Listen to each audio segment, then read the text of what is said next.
Саудовская Аравия строит нефтепровод через горы, чтобы отправлять корабли в обход Ормузского пролива. Звучит как бред, но это реальный план стоимостью в миллиарды долларов. И все из-за того, что Иран грозится перекрыть узкую полоску воды, через которую проходит пятая часть всей нефти планеты. Чтобы понять, зачем целое государство вкладывает такие деньги в трубу через горную гряду, нужно посмотреть на карту. Ормузский пролив — это горлышко бутылки. В самом узком месте между Ираном и Оманом всего около 33 километров воды. А судоходные коридоры, по которым реально проходят гигантские танкеры, еще уже буквально 3 километра в одну сторону и 3 в другую. Все остальное — мели, скалы и территориальные воды. И вот через эту тонкую щель каждый день протискиваются супертанкеры, набитые нефтью из Саудовской Аравии, Кувейта, Ирака, Катара и Объединенных Арабских Эмиратов. Около 20 миллионов баррелей в сутки. Пятая часть всего, что человечество сжигает в двигателях, электростанциях и заводах, физически проходит через полоску воды, которую можно перекрыть парой десятков мин и несколькими катерами. А теперь главная деталь. С северной стороны пролива стоит Иран со всеми своими ракетами, минами и флотилией быстрых катеров.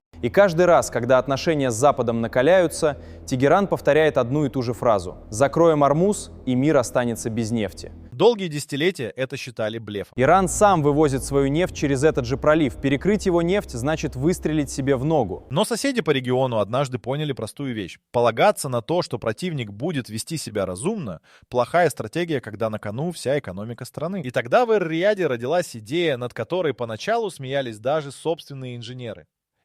Если Иран сидит на замке от главной двери, нужно прорубить запасной выход через пустыню. Через горный хребет, к совершенно другому морю, до которого Иран просто не дотянется. Проект получил скромное техническое название и огромный бюджет. И то, что происходило дальше, показало, за спокойными сводками о ценах на нефть скрывается тихая война за географию, которую большинство людей вообще не замечает. Чтобы оценить, насколько реальна угроза, стоит вспомнить, что случалось, когда Иран не ограничивался словами.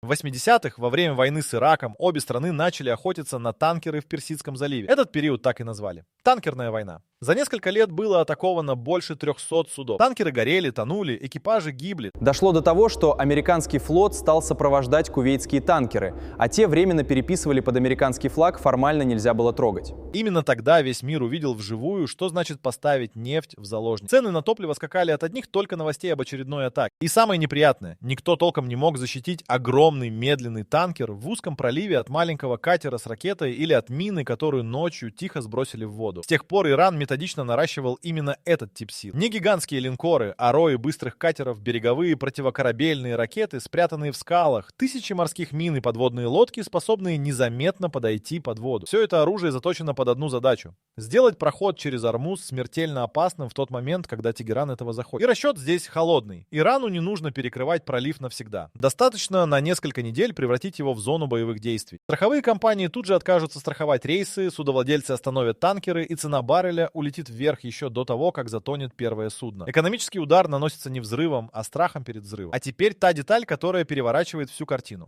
Больше всего от закрытия Ормуза пострадала бы вовсе недалекая Европа или Америка. Первой в петле оказывается сама Саудовская Аравия, страна, которая зарабатывает почти на всем за счет нефти, и почти всю эту нефть до недавнего времени вывозила ровно через это самое горлышко. Получалось, что судьба крупнейшего экспортера нефти на планете висела на настроении соседа через воду. И вот с этим неудобным фактом в Эр-Рияде решили покончить раз и навсегда. Решение оказалось одновременно простым и грандиозным.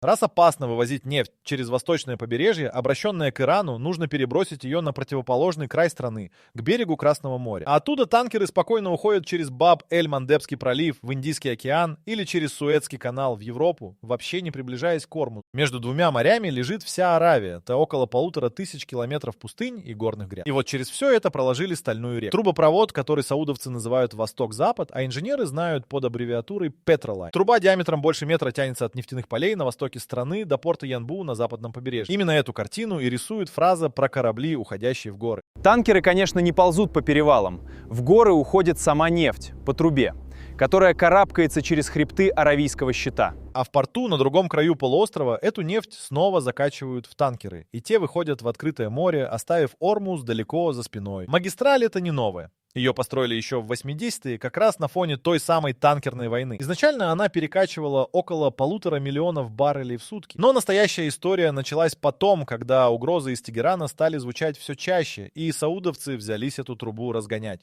Мощность подняли сначала до почти 5 миллионов баррелей в день, а по планам собирались довести до 7. Чтобы понять масштаб, это уже сопоставимо с тем, сколько нефти вообще экспортирует королевство. Иными словами, при необходимости почти весь саудовский экспорт можно было бы развернуть в обход опасного пролива. Соседи по региону смотрели на это и делали выводы. Объединенные Арабские Эмираты протянули собственный трубопровод от своих месторождений напрямую к порту Эль-Фуджайра, который стоит уже за пределами пролива, на берегу Оманского залива. Казалось бы, выход найден, петля разжата. Но именно здесь начинается неудобная арифметика, которую предпочитают не показывать в бодрых отчетах. Потому что все эти трубы вместе взятые все равно не могут вытащить наружу столько нефти, сколько ее ежедневно проходит через Ормуз.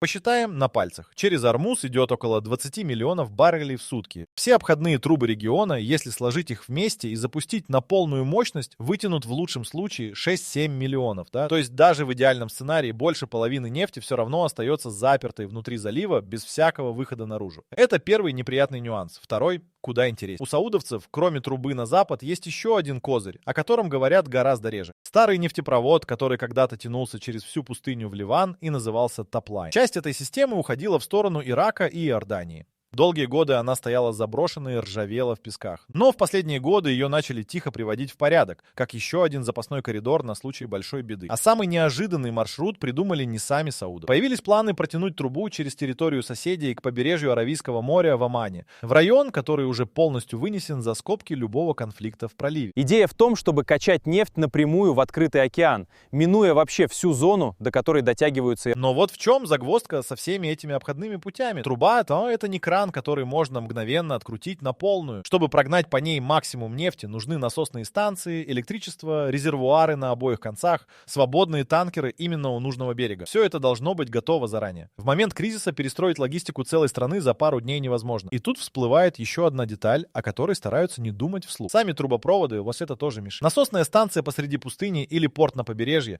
куда более уязвимая цель, чем движущийся танкер. В сентябре 2019-го мир это увидел наглядно. Рой дронов и ракет ударил по саудовскому нефтяному комплексу в Абкайке, и добыча королевства рухнула почти вдвое за одну ночь. То есть запасной выход из ловушки сам оказался под прицелом. И вопрос, который повис после этого удара, звучал куда тревожнее прежнего. А что вообще будет с ценами на свете, если однажды Ормуз действительно закроется?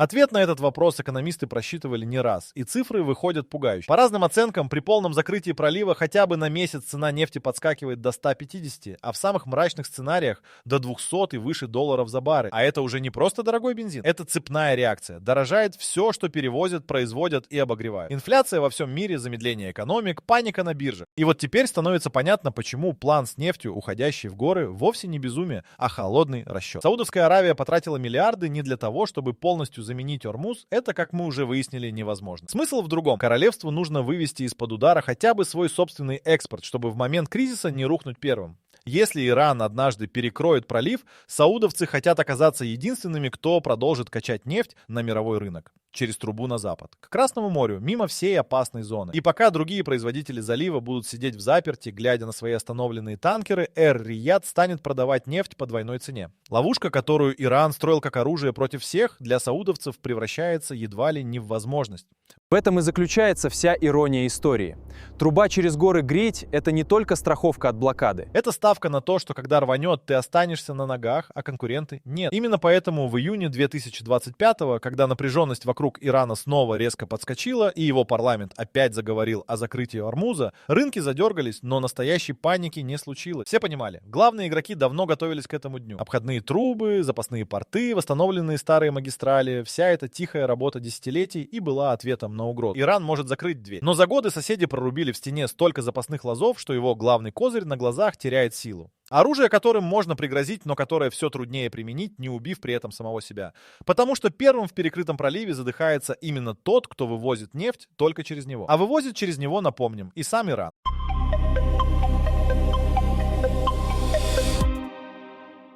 Так кто же в итоге выигрывает в этой тихой войне за географию? На первый взгляд, тот, у кого больше труб. И здесь Саудовская Аравия ушла в отрыв. Помимо магистрали на запад, королевство продолжает наращивать мощности насосных станций, строит новые резервуары в порту Янбу и держит наготове восстановленные старые линии. Даже если восточное побережье встанет, у Эр-Рияда есть куда развернуть поток. Но и у Ирана появился неожиданный ход. Тегеран построил собственный обходной терминал нефтепровод нефтепровод от месторождений к порту Джаск, который стоит уже за пределами пролива, прямо на берегу Оманского залива. Идея та же самая, что и у соседей – получить возможность вывозить хотя бы часть своей нефти, не заходя в Ормуд. Иными словами, даже страна, которая грозится закрыть пролив, сама втихую готовит для себя запасной выход из собственной ловушки. И вот тут вся картина складывается окончательно. Все игроки региона десятилетиями роют обходные пути в одну и ту же сторону, подальше от узкого горла. Каждый строит свою трубу, свой порт, свой запасной берег. И чем больше таких лазов появляется, тем меньше стоит угроза перекрыть пролив. Оружие ржавеет ровно от того, что все к нему слишком хорошо подготовили. Но полностью обесценить Ормуз пока не смог никто. Арифметика та же, что и была. Все обходные трубы вместе вытягивают лишь треть того, что ежедневно проходит через пролив. Остальное по-прежнему протискивается через ту самую щель в 3 километра шириной. И это значит, что при всех миллиардах, вложенных в горы и пустыни, мировая экономика до сих пор держится на нескольких морских милях воды между Ираном и Оманом. Поэтому каждое утро, пока идут споры о трубах и терминалах, по узкому коридору Ормуза идет очередной супертанкер. Его ведет лоцман, знающий каждую мель. По правому борту иранские скалы с ракетными батареями, по левому — Оманский берег. И от того, что творится в головах у нескольких политиков на этих берегах, зависит цена литра бензина на заправке за 10 тысяч километров отсюда. Труба в горах — это лишь ставка на будущее. А настоящая нефть планеты все еще плывет по воде, мимо пушек, ровно там же, где и 40 лет назад.